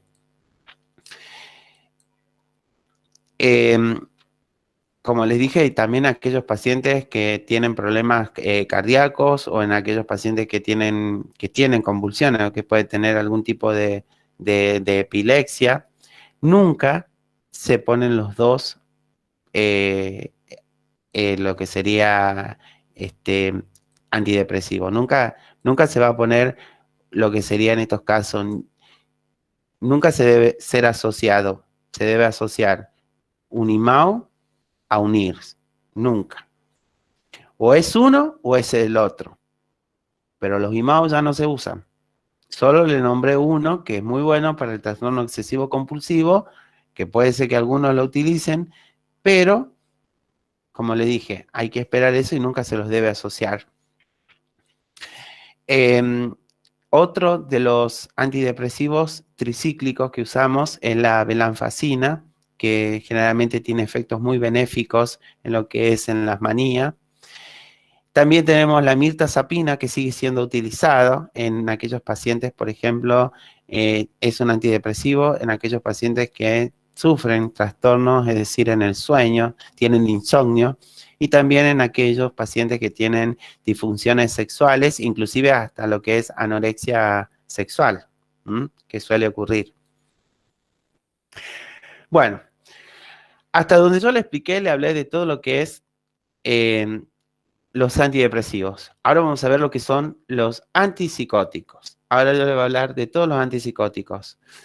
Los antipsicóticos, quiero que sepan que en esto son un pilar importante en lo que es el tratamiento de la esquizofrenia, es decir, es lo mismo que decir psicosis, por eso yo al comienzo le dije voy a hablar de psicosis, que es un síndrome de signos y síntomas asociado siempre a trastornos esquizofrénicos, a trastorno psiquiátrico, perdón. Acá se utiliza con trastornos con síntomas psicóticos como el trastorno, por ejemplo, esquizoafectivo, en aquellos pacientes que tienen trastornos delirantes, depresiones psicóticas, es decir, que su psicosis los lleva a tener una depresión, o bien puede ser una psicosis, un paciente psicótico, un psicótico maníaco también, que puede tener manías, pero eso justamente se da en aquellos pacientes que justamente son psicóticos, y también en las demencias, entre otros. Pero dentro de los antipsicóticos, recuerdan cuando yo les nombraba de la dopamina, del neurotransmisor y todo, yo les dije, los antipsicóticos o tranquilizantes mayores, como le quieran llamar, o neurolépticos, son solamente dos, típicos y atípicos. Ambos son eficaces en lo que son el tratamiento de la psicosis, que lo que hacen esto, justamente son bloqueadores de los receptores dopaminérgicos. ¿Cuáles son los que se utilizan? Esto me interesa nada más que sepan. La clorpromacina, que es muy bueno, que viene en comprimido, viene en ampollas, se lo administra por vía intramuscular y también por vía endovenoso, pero solamente diluido, que eso les voy a enseñar en urgencia psiquiátrica. La tioridacina, que viene en comprimidos, la levomepromacina, el nombre comercial de la levomepromacina es el Nocinan, que se utiliza mucho, lo usamos mucho en todos los pacientes, en pacientes que tienen abuso de sustancia, en pacientes psicóticos, en pacientes con trastornos de personalidad, en pacientes con trastornos bipolar, bueno, en todos esos pacientes. Pero obviamente que la dosis vienen en comprimido y en ampolla. Se lo puede administrar en la levomepromacina por vía intramuscular, por vía, solamente por vía intramuscular o vía endovenosa, pero a veces algunos va a depender del protocolo que tenga el médico y a veces te dicen, bueno, ponerle un suerito y ponerle a levomepromacina asociado con una benzodiazepina, algún lorazepam o algún diazepam, que son miorelajantes. Y ya después van a entender por qué hablo de miorelajantes. La prometacina, que es muy utilizada también, el clopixol, y el famoso haloperidol, que le habló el licenciado Alopidol, que le habló el licenciado también Francisco Alderete. Acá quiero hacer una salvedad. Lo que es el haloperidol, ustedes van a ver que en la bibliografía les figura el haloperidol, si bien viene en ampolla, viene en comprimido de 5 miligramos, de 10 miligramos. El haloperidol, como el clopixol, también viene en comprimido y se utiliza en pacientes psicóticos, lo que se llama de depósito, de depó. ¿Qué quiere decir depósito? Es que decir que de acuerdo a la dosificación, durante 15 días o cada 30 días o cada 28 días, el paciente viene, ya el paciente es externado, entonces se le coloca intramuscular. ¿Qué nos garantiza esto? El haloperidol es un antipsicótico típico, o tranquilizante, como quieran llamarlo, pero ¿qué hace? En un paciente que está con una alucinación, que sobre todo está con síntomas positivos, que tiene alucinaciones, que tiene delirio, va a evitar que si el paciente llegase a presentar algún tipo de delirio, que le diga, no tomé delirio, por ejemplo, o alucinación, perdón, que escucha una voz que le dice, no tomes porque tu familia te quiere matar con eso, puede escuchar eso, entonces el paciente la va a tomar y le va a hacer creer, la persona va a hacer creer, y usted le va a decir, bueno, abrir la boca, a ver, y tiene tanta capacidad para hacerlo, que ustedes lo van a ver y va a decir, ah, ya la tomó, no tiene nada en la boca, mire, enfermero, no tengo nada, dice. Y es increíble, porque van después al baño y tiran la pastilla. Pero esta, al ser de depósito, Durante 28 días, por más que el paciente no me tome el vía oral, aseguramos que el paciente no se descompense. Al menos no va a tener alucinaciones ni delirios, que suele presentarse en esto, y psicóticamente va a estar estabilizado. Por supuesto que son psicofármacos que van asociados con otros, ya sea con levomepromacina, con algunos de otros fármacos que le voy a nombrar, pero son de depósito. De depósito quiere decir que durante 28 días o cada 15 días, va a depender, el paciente va y se le coloca en intramuscular, se lo coloca por vía intramuscular. Entonces, durante ese periodo, cada 15 días siempre se lo anota, se lo firma, y sabemos que el haloperidol, que sobre todo si ustedes tienen un paciente que está con delirio y alucinaciones, siempre el haloperidol va asociado con alguno de estos psicofármacos. Por ejemplo, la levomepromacina, que es un antipsicótico bastante potente, que se lo coloca por vía intramuscular con el haloperidol.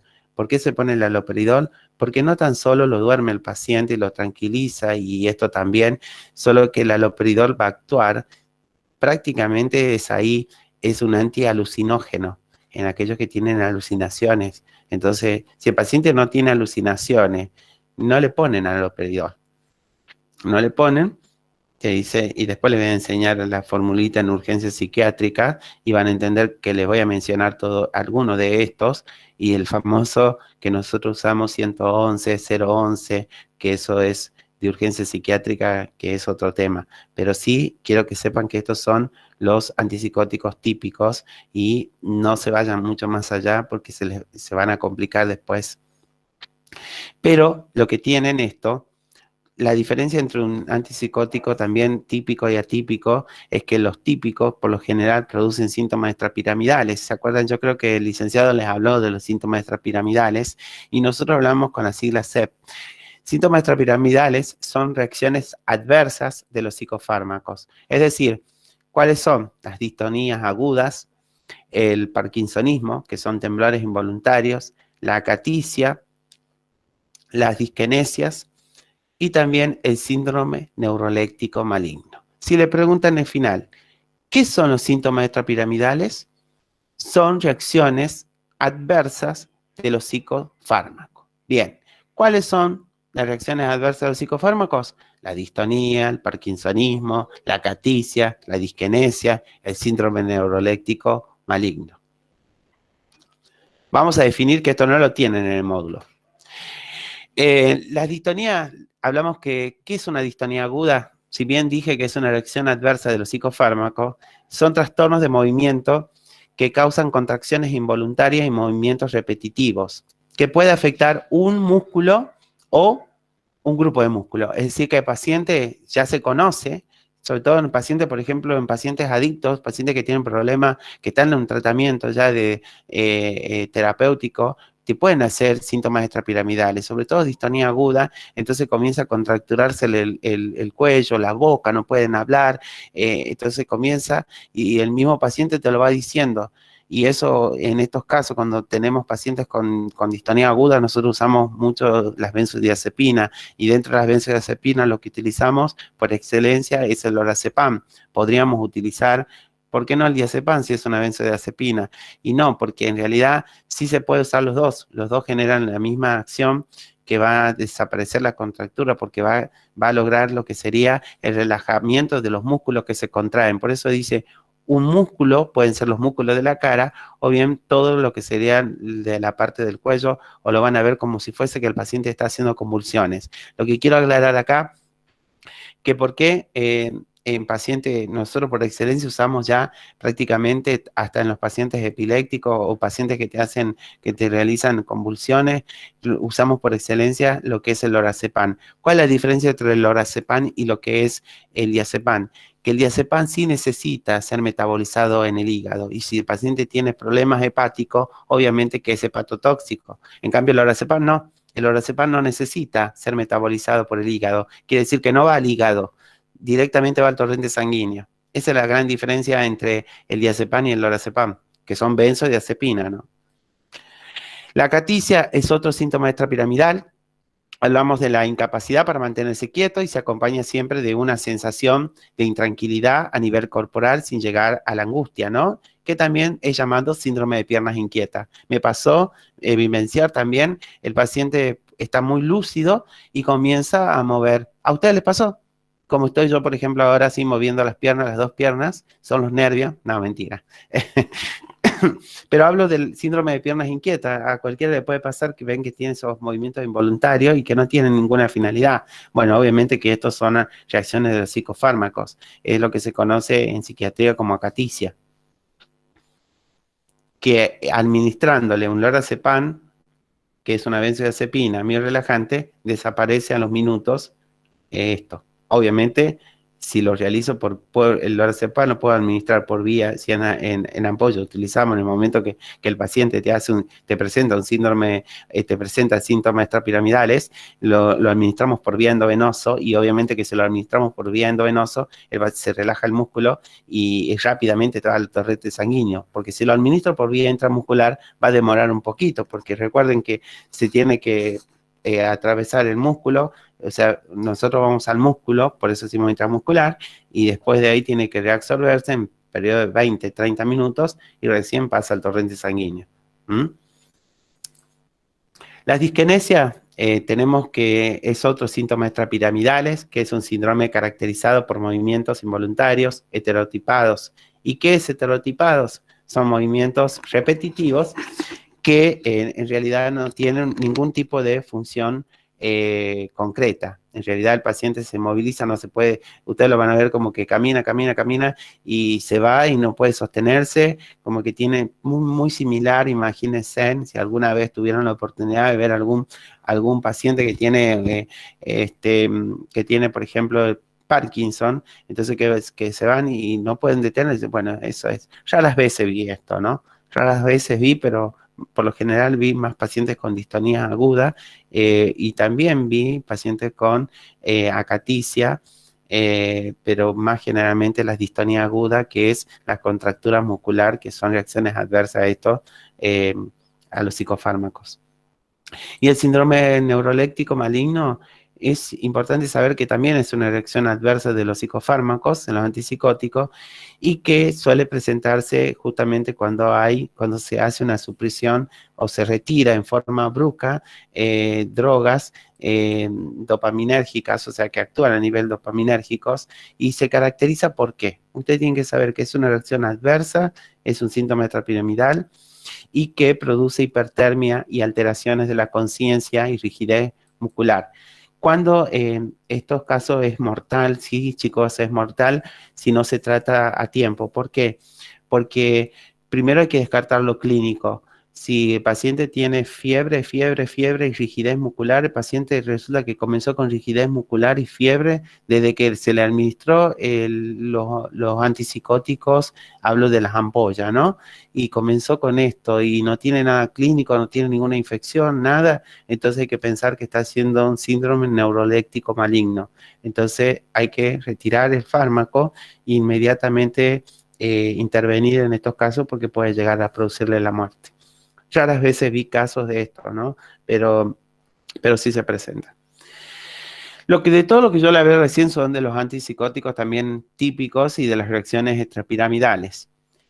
La diferencia entre los típicos y atípicos también es que los típicos producen los síntomas extrapiramidales, son que generalmente producen eso, las reacciones adversas. En cambio, los síntomas atípicos, más allá de actuar a nivel de los síntomas negativos en la esquizofrenia, si bien no generan tanto lo que son los síntomas extrapiramidales, tanto como se presentan en los antipsicóticos típicos. Tenemos la famosa clozapina que les hablaba, en realidad es su marca la gran diferencia del resto. Por ejemplo, la clozapina es un antipsicótico atípico. ¿Cuál es la diferencia? Por carecer C. ¿Qué yo dije que significa C? Significa, la S significa de síntoma, la E extra y la P de piramidal. Ya le dije cuáles son los síntomas extrapiramidales, le acabo de explicar. que inclusive se lo utiliza, inclusive esta la clozapina muchas veces, pero raras veces algunos médicos tienen el abordaje terapéutico, va a depender del criterio en los casos de disquenesias, en los casos de que el paciente tiene esos movimientos muy parecidos a lo que es un paciente que tiene Parkinson. No es una droga de primera línea en estos casos, pero sí es importante que lo que sí pueden producir es una granulocitosis, es decir, por eso es importante que cuando se le hablaba que sí se lo utiliza en los pacientes ya, sobre todo en aquellas esquizofrenias ya que son crónicas, que en aquellas esquizofrenias residual, ya que están en la última etapa, y muchas veces, ¿por qué? Porque es importante que cuando recién se inicie, realizar el recuento leucocitario, porque lo que va a producirle al paciente la clozapina es la granulocitosis, esa disminución de los glóbulos blancos que le decía el licenciado. En realidad, el control de laboratorio y que todo lo siguen usando, es decir, que cada vez que se hacen, nosotros realizamos, por ejemplo, pedido de medicación en estos pacientes que toman clozapina, siempre va con el laboratorio para ver, farmacia lo ve ya por protocolo y puede visualizar cuál es el valor, es decir, de los glóbulos blancos para poder ver si el paciente está bien o no, y en base a eso le dan. Una vez por semana durante 18 semanas y después una vez al mes. Todos los meses que me dan la clozapina tiene que ir adjuntado con eso, es decir, con el consentimiento, y lo que sería el laboratorio de que el paciente no tiene nada, de que está bien, entonces se le sigue. Sí tiene efectos adversos. Puede producir efectos adversos clínicos como ser convulsiones, hipotensión ortostática, miocarditis, la cialorrea, que es todo lo que es lo que sería, contiene salivación excesiva, el aumento de peso, sí, porque obviamente se da, yo sí, no digo que se va a dar todo esto, va a depender de cada persona. Estos son efectos clínicos. Esos son efectos adversos clínicos, nada que ver con los efectos extrapiramidales. Por ejemplo, aumentan de peso, sí, porque generalmente la clozapina genera en estos pacientes mucho, tienen mucho deseo de comer, entonces ansiedad y comen, entonces por eso aumentan de peso. Otros fármacos de línea más usados, tenemos la risperidona. La risperidona viene en comprimidos, en realidad se lo utiliza en todos los pacientes, se lo utiliza en los pacientes con Alzheimer, demencia senil, en aquellos pacientes también que tienen esquizofrénicos también, sobre todo, que es un fármaco por excelencia. Lo que tiene, por ejemplo, el efecto más común es producir sedación, o sea que trata de estabilizarlo al paciente, estoy hablando, pero también viene en lo que sería en gotas, viene en presentación en gotas, y también viene en una ampolla. Vieron ustedes cuando hicieron en enfermería médica o quirúrgica que en la sala está el Clexane. Vieron que el Clexane, la enoxaparina, que es un anticoagulante que viene así directamente ya preparado. Y bueno, esto viene así. Viene lista la risperidona también. Y ahí voy a hacer una corrección que también viene de depósito, que cada 15 o 30 días se lo hace también. El paciente viene, pero ya viene todo cerrado y con la dosificación lista. Lo que sí tiene efectos extrapiramidales, o sea que están relacionados con la dosis. Esto, la risperidona, chicos, sí genera síntomas extrapiramidales, rigidez, sobre todo en aquellos pacientes que tienen Alzheimer o demencia. A la larga, cuando no se reemplaza la risperidona, le produce mucha rigidez muscular, y van a ver que cada vez que a medida que pasa el tiempo tienen dificultades hasta en la marcha, inclusive, por eso es importante reemplazarlo, ¿no? La bradiquinesia también, la hipotensión ortostática, la galactorrea, el aumento de peso también puede darse. Y otro de los fármacos que también de primera línea usado, que es la olanzapina. La olanzapina viene de 5 miligramos, de 10 miligramos, vienen comprimidos. Eso sí, en estos casos la olanzapina se lo indica en los pacientes esquizofrénicos, en los pacientes con diferentes tipos de demencia, en los pacientes que tienen problemática por abuso de sustancia. O sea, lo bueno de esto, que carece de la olanzapina, pero tiene un alto costo, que no produce síntomas extrapiramidales como produce la risperidona. La risperidona, cuando hay altas dosificaciones, produce síntomas extrapiramidales. En cambio, la olanzapina no produce síntomas extrapiramidales. Ahí. Acá, bueno, un error de tipeo. Tenemos el otro fármaco que se utiliza también, pero en raros pacientes va a depender del médico. También es un antipsicótico atípico de primera elección, la saprasidona, que tiene efecto de producir mucho menos aumento de peso que produce, por ejemplo, la olanzapina. Y la quetiapina, que es muy buena, pero lo que tiene la quetiapina es que es de muy alto costo, es carísima. Es muy cara, se la utiliza mucho en los pacientes que tienen problemáticas de abuso de sustancias, que consumen sustancias psicoactivas y que están en tratamiento. Y también es considerada muy buena también en los pacientes esquizofrénicos. Eso también viene en comprimidos, pero lo que tiene la quetiapina es que es muy cara, tiene muy alto costo, las obras sociales si bien las cubren. Yo le estoy hablando de hace un tiempo, hace como 8 años atrás, con receta le costaba a un paciente, me acuerdo, 2.500 pesos. Pero le estoy hablando hace como 8 años atrás. Imagínense el alto costo que tiene la quetiapina hoy, como la olanzapina son fármacos, psicofármacos bastante caros. Los psicofármacos son muy caros, tienen muy alto costo. Dentro también los antipsicóticos de segunda generación, bueno, ahí tenemos la clozapina que yo les dije, la risperidona, la olanzapina que le acabo de nombrar, la saprasidona, el aripiprazol, que sí lo utilizan en algunos servicios en pacientes duales, y también los antipsicóticos de tercera generación, que ahí está la clozapina también, son de generación en generación, es una clasificación, es decir, primera generación, segunda generación y tercera generación, es una clasificación. La clozapina, la risperidona, la olanzapina que le acabo de explicar, la quetiapina, la saprasidona, el aripiprazol. Ahora vamos a hablar de lo que son los estabilizadores del estado de ánimo. Estos decimos que si bien se los puede asociar para pacientes que tienen problemas en lo que son pacientes depresivos eficaces, también en los pacientes con trastornos bipolar, en aquellos pacientes que tienen el estado de ánimo bastante fluctuante.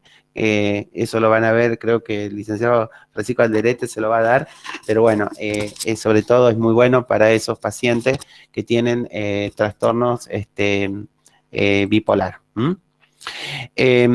Otros también son adecuados también para el tratamiento de los episodios maníacos, de hipomanía también, y en aquellos pacientes hipomaníacos. Lo que hacen los estabilizadores de estado de ánimo es evitar que el ánimo se mantenga, es decir, así, estable, y es decir, y permitir la estabilidad, porque generalmente cuando se suprime o se saca un fármaco, o sobre todo es muy utilizado en aquellos pacientes que si tienen, por ejemplo, fluctuaciones y cambios frecuentes en el estado de ánimo, sí se les da obviamente trastorno en el estado de ánimo en pacientes sobre todo bipolares y que obviamente tienen trastornos de conducta y todo. Sí es importante esto y va asociado con otros fármacos, por supuesto. También son importantes también en los pacientes que es depresivos o también como algo profiláctico, evitar que mi paciente de pronto se ponga depresivo y es una forma de abordaje terapéutico. Siempre van asociados con otros fármacos, ¿no? Dentro de los estabilizadores de estado de ánimo tenemos el litio, tiene un mecanismo de acción muy bueno, o sea que no se une a la proteína y se excreta por vía renal. Sí tiene algunos efectos, como puede producir el temblor frío, hipotiroidismo, estamos hablando, no quiere decir que todos estos efectos ya va a producir al paciente, o sea que va a depender muchas veces del tiempo. Las náuseas, puede producir aumento de peso, puede producir somnolencia, diarrea, poliuria, polidicsia también, o sea que síntomas muy parecidos a lo que es a una persona diabética. Tenemos la carbamazepina. La carbamazepina en realidad también es un estabilizador de estado de ánimo, pero también es utilizado en aquellos pacientes con trastornos bipolares. Se utiliza en aquellos que son resistentes o que no toleran las drogas anteriores, como ser el litio que yo les nombré. Lo que muchas veces hacen algunos es automedicarse y usar la carbamazepina para el dolor, por ejemplo, para las neuralgias. Son muy buenas, pero no lo hagan porque son muy adictivas. En los casos de neuralgias o en los casos sobre todo de neuralgia, ¿no? Porque actúa a nivel del sistema nervioso y a donde está el dolor y le va a calmar el dolor, pero sí le va a producir mucha somnolencia y mucho lentitud también en el pensamiento, en la memoria, en la atención. Y los efectos adversos, trastornos gastrointestinales, generalmente como los más significativos, pueden producir estreñimiento o por otro lado pueden ser que puedan producir diarreas. El ácido valproico, que es muy utilizado, que es el famoso Valcote que nosotros decimos, que se lo utiliza como anticonvulsivante, pero también se lo utiliza en aquellos pacientes que tienen trastornos, diferentes tipos de ansiedad, trastornos de ansiedad generalizada, trastornos por estrés postraumático, en pacientes depresivos, pero en pacientes que están en tratamiento por abuso de sustancias, en pacientes también, por ejemplo, psicóticos. Lo que puede producir es náusea, somnolencia, mareos, vómito, dispepsia, temblor, ataxia y también puede llegar a perder el pelo en forma transitoria, pero está contraindicado, por ejemplo, en pacientes con problemas hepáticos y muchas veces es conveniente realizar estudios hepáticos antes y después de los primeros 6 meses, o sea, para ver porque sí es hepatotóxico, esa es la desventaja que tiene, pero haciendo un buen control hay que ver que no produzca ningún tipo de afección. La lamotrigina es un anticonvulsivante, se lo utiliza como anticonvulsivante en el mantenimiento también del trastorno bipolar. En estos casos se utiliza para prevenir los episodios depresivos del maníaco. También está la oxacarbazepina y la sonizamida, que raras veces se los utiliza esos fármacos. Esto generalmente se acude a estos fármacos, a la oxacarbazepina, se utiliza en aquellos pacientes que no toleran el ácido valproico, porque, por ejemplo, si el paciente tiene un problema hepático, entonces obviamente que directamente se va a acudir a este tipo de estabilizador del estado de ánimo. Ahora vamos a hablar de lo que son las benzodiazepinas, que son las últimas ya. Me imagino que deben estar saturados con tantos contenidos. Las benzodiazepinas, en realidad se los llama, también van a encontrar en las bibliografías que dice tranquilizantes menores, si bien son los que famosos que dice que reemplazaron a los barbitúricos en el tratamiento de la ansiedad y el insomnio. Dentro de esos fármacos tenemos el diazepam, el clonazepam, que ustedes van a ver, eso cambia. Ustedes siempre recuerden algo, tienen que saber el nombre de la droga, porque los nombres comerciales va a depender del laboratorio y cambian constantemente. Entonces, por ejemplo, el clonazepam figura como clonagin, y si uno no sabe el nombre de la droga va a decir, vengo a buscar clonagin, y le van a decir en la farmacia, o sea, yo siempre digo, decime el nombre de la droga. Con el nombre de la droga, uno va y dice, clonazepam. El clonazepam puede ser, ¿por qué les digo nombre de la droga? Porque yo sé que el clonazepam puede venir, va a depender del laboratorio, porque puede venir en la presentación, me puede venir como decir, por ejemplo, clonagin o ribotril. Yo conozco ribotril, pero no tengo ribotril, tengo clonagin, y es lo mismo, nada más que cambié el nombre del laboratorio, porque la droga sigue siendo la misma, Ustedes lo que se tienen que acordar es de esto, de la droga. Siempre todos los fármacos. El lorazepam, que les dije que es lo que usamos, el alprazolam, está el triazolam también, pero no se lo utiliza casi mucho, el flurazepam y también el bromazepam. Pero los que nosotros utilizamos dentro de eso, de las benzodiazepinas, usamos lo que sería el diazepam, el clonazepam, el lorazepam y el alprazolam. Pero acá quiero hacer una salvedad en esto. ¿Cuál es la diferencia entre clonazepam y alprazolam? La famosa pastillita que tomamos para dormir cuando tenemos insomnio, cosa que no debería ser así. El alprazolam es muy adictivo, chicos, es liposoluble y al ser liposoluble rápidamente crea adicción. Conozco pacientes, cuando hablemos de adicciones, produce mucha adicción porque rápidamente tiene adherencia a los receptores. Lo que tiene al ser liposoluble, si yo ya me tomo un miligramo, me tomo un medio comprimido, porque bueno, estoy angustiado, necesito tomar un alprazolam, adormecer el dolor que siento. Tomar la famosa pastilla, fue sin querer queriendo, la frase del Chavo del 8, todo es sin querer queriendo, y termina siendo lo que es primero uso y después un abuso y genera tolerancia en mí, cierta toxicidad. No puedo vivir si no tomo la pastilla. Entonces, ¿qué hace? Si yo tomo, al ser liposoluble el alprazolam, yo tomo ya y a los 20 minutos me va a hacer efecto. Pero el tiempo de vida útil va a durar menos. Si me tomo un clonazepam de 0,5, de 1 miligramo, de 2 miligramos, también a la misma hora, o sea, no tomo el alprazolam, solamente tomo el clonazepam, voy a tardar en que me haga efecto, pero al otro día el efecto del clonazepam, a ser hidrosoluble, tarda en absorberse, pero tarda en hacer efecto. O sea que el efecto se vaya, que el tiempo de vida del fármaco es mucho más prolongado.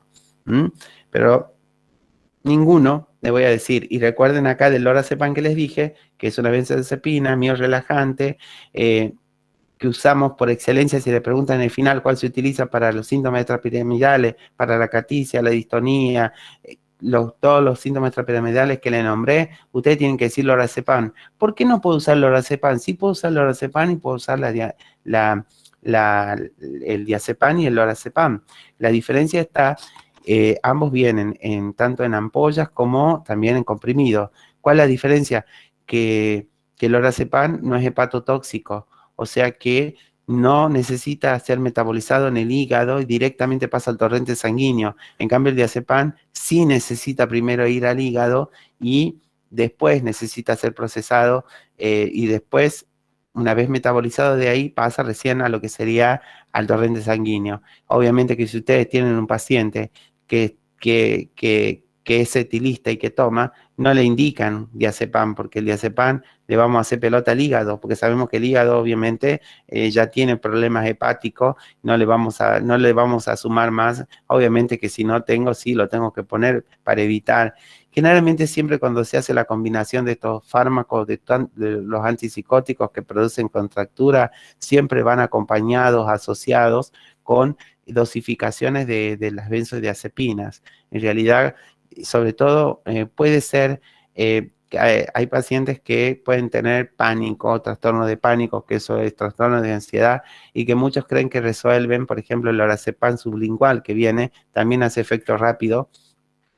Creen que resuelven el problema así. Yo siempre digo algo que lo único que se hace con un fármaco, cuando uno acude a un fármaco para adormecer, es adormecer un dolor.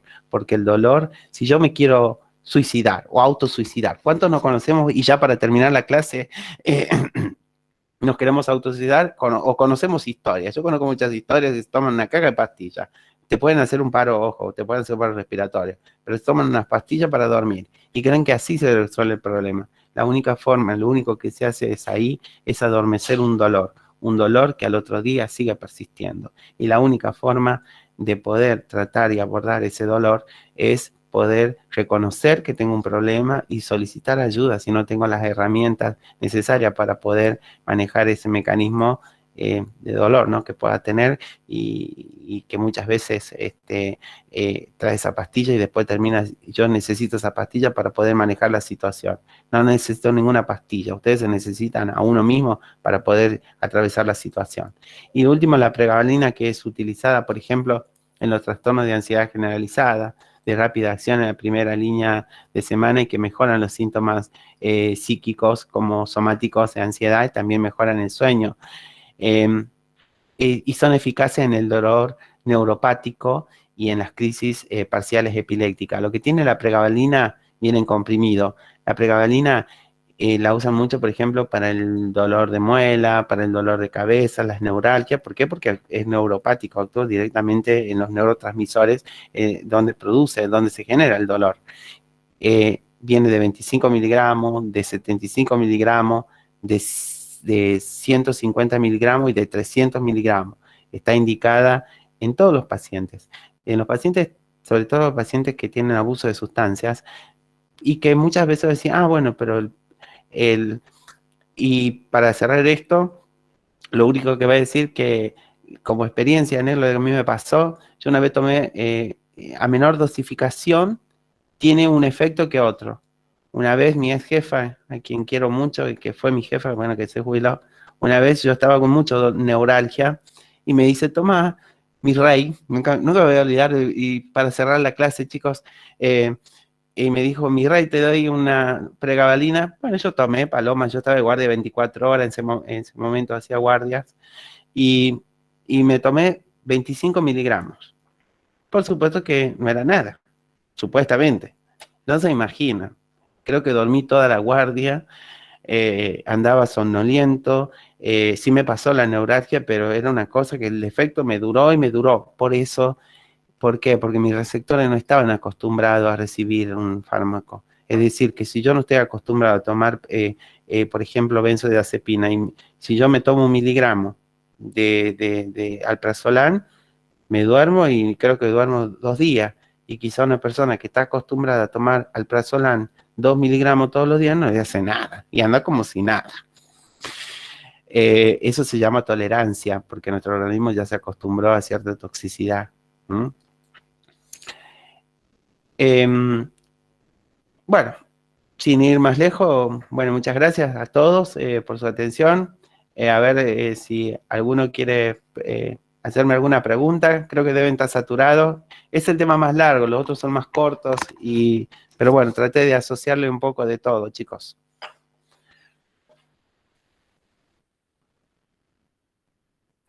Profe, en el chat una de las chicas pregunta qué es una neuropatía. La neuropatía es el dolor, es un dolor en los nervios, en las terminaciones nerviosas. Por ejemplo, en los pacientes diabéticos, por ejemplo, va a encontrar la neuropatía, o sea, dolor en los miembros inferiores. Perfecto, muchas gracias. ¿Se entiende? La neuropatía también, espérenme un segundito que hay. La neuropatía en realidad tiene que ver en estos casos, es decir, cuando hay enfermedad en los nervios. Y yo lo asocié en el caso de los miembros inferiores, pero neuropatía, nervio, patía, enfermedad en las terminaciones nerviosas, sobre todo en el dolor, por eso son buenos para eso. Chicos, los llené de información, sí, es verdad, mucha información. Bueno, gracias por todo. No sé si alguno quiere preguntar algo. Lo mismo después pueden asociarlo porque vamos a ver urgencia psiquiátrica.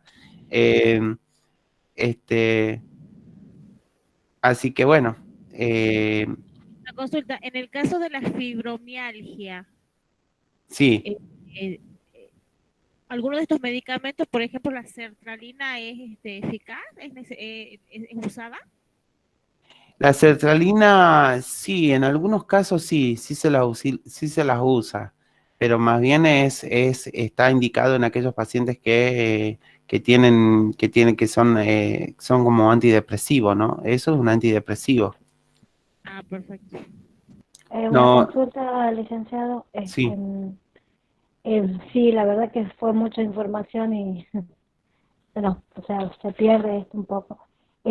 Bueno, estábamos hablando de estos fármacos, de los 4 fármacos, tipos de fármacos, mejor dicho. Estábamos, se tendrá que hacer medianamente para estudiarlo un cuadro comparativo, ¿o no? Claro, pero yo ahí les puse, así como están en la diapositiva, así estudiaron. Porque tienen la opción de que a ustedes les queda grabado. No es lo mismo cuando uno está en la presencial, que toman fotos, y muchas veces es medio complicado. A veces después yo también cuando hago posgrado, voy y saco fotos, digo, no, ¿para qué voy a sacar fotos? Sí, después. Pero ustedes tienen la posibilidad de poder verlo de nuevo el video y escucharlo una y otra vez, y ahí de lo que hablo. Y así como lo di yo, nada más que bueno, yo me voy hablando verborrágico y hablando, y obviamente que le quiero transmitir tantas cosas y bueno, por eso a veces parece más extensivo. Pero así como dice la diapositiva, simplemente así, clarito, esto y esto, muy puntual tienen que ser. Muy puntual para todo. Bueno, muchas gracias. No, por favor. Profesor, yo tengo una duda. Sí. Hola. Sí. Hola. Le hago una consulta. Usted dijo que los antipsicóticos presentaban síntomas extrapiramidales, ¿verdad? Sí. Y después que la risperidona, esa pertenece a los antipsicóticos atípicos. ¿Esa también presenta síntomas extrapiramidales, por más que pertenece al otro grupo? A ver, están en los grupos, en realidad son antipsicóticos. Cuando producen síntomas extrapiramidales, ahí yo le aclaro, cuando excede la dosificación, cuando toma hay mucha dosificación de lo que sería de risperidona. O sea que si yo veo que el paciente me comienza a contracturarse, y ya contracturarse, obviamente que hay que reemplazarlo.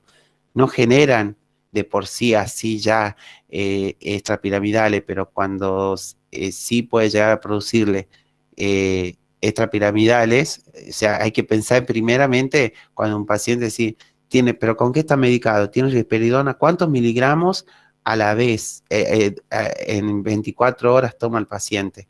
Porque tiene 4 tomaciones o 3 y hay que ver y reducir o cambiar por otro antipsicótico que no le genere eso. ¿Y eso puede generarse con cualquier antipsicótico atípico? No, no con cualquiera, no con cualquiera. Generalmente la risperidona sí lo produce. Generalmente lo genera, pero cuando se produce toxicidad, cuando hay mucha dosificación. Entonces que hay que hacer pequeños reajustes.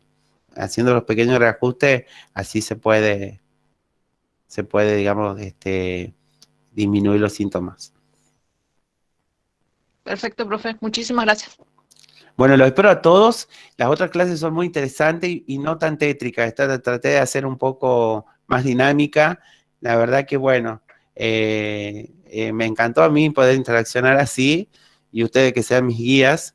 Así que, bueno, las otras clases no se la pierdan porque son muy lindas y creo que mucho podemos asociarlo y quizás puedan tener y para hacer muchas preguntas y situaciones que nos han pasado o que conocemos y bueno, y no están reportadas. Les mando que tengan buenas noches y ya les estoy informando cuándo es la próxima clase, porque creo que mañana tienen con el licenciado Alderete a la siesta.